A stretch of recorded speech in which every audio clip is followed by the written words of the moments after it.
I went back to Liverpool a couple of weeks ago for a visit and noticed that everything had changed. The city of culture's moved everything on. Where I used to spend my time in the early 80s when I was a lad, going out drinking, where I used to hang out, a lot of it's gone missing. So I put this podcast together to just document some of these places and to show other people. Hope you'll enjoy it.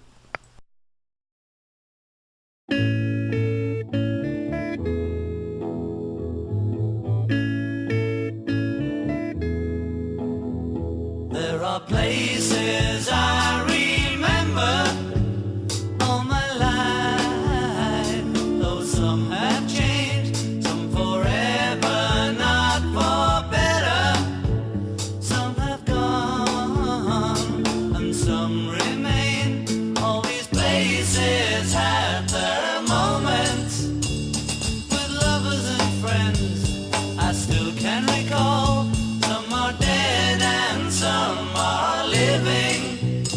In my life, I've loved them all.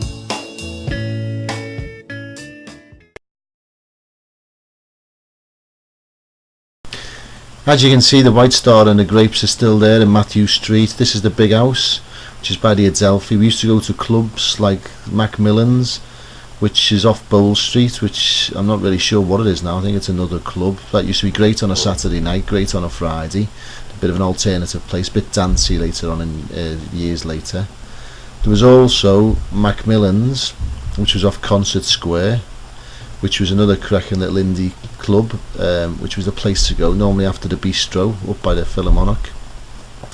Eric's never quite managed to get to. It was closed down a couple of years before we sort of started to venture into town. But that's Spare Necko and the Bunnymen, a Teardrop Explodes, and God knows how many other Liverpool bands. Another favourite of mine was the State, which I think's still there now. I mean, this is a photo of it, but I'm not really sure what's inside. It was a lovely old ballroom, which was famous for Frankie Goes to Hollywood's Relax video, and it was a penny in and £1 a can of Red Stripe on a Thursday night. Then after that, we'd all end up in the lobster pot, chips and gravy, get on the train and head back to sunny Kirby.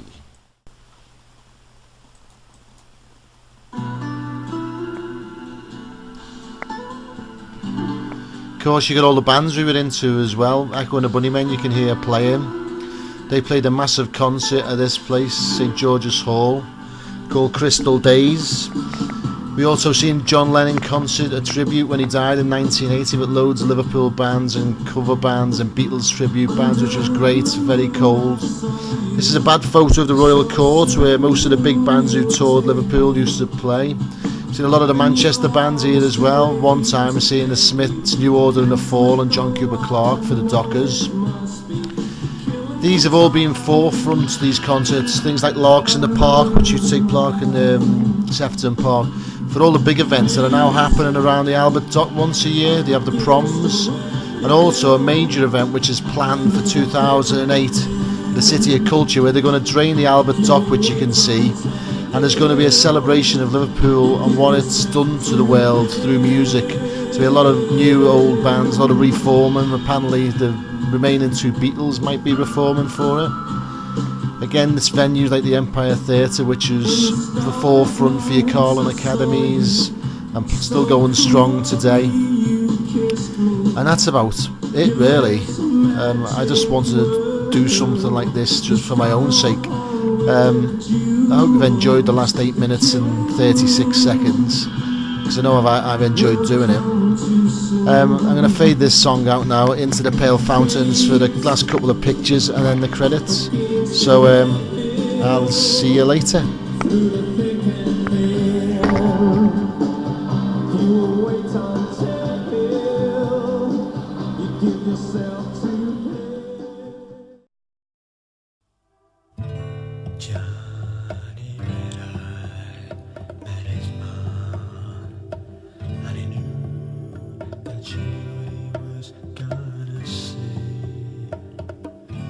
But it doesn't really matter. All of today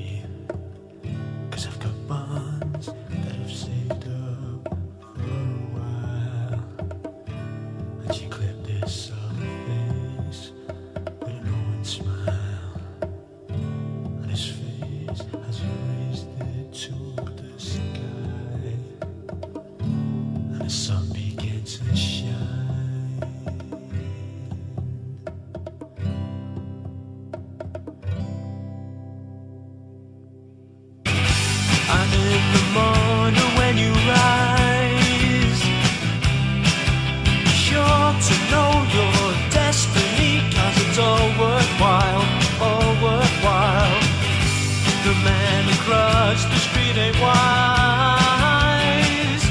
You know, if he was wise, he'd be on the other side, other side.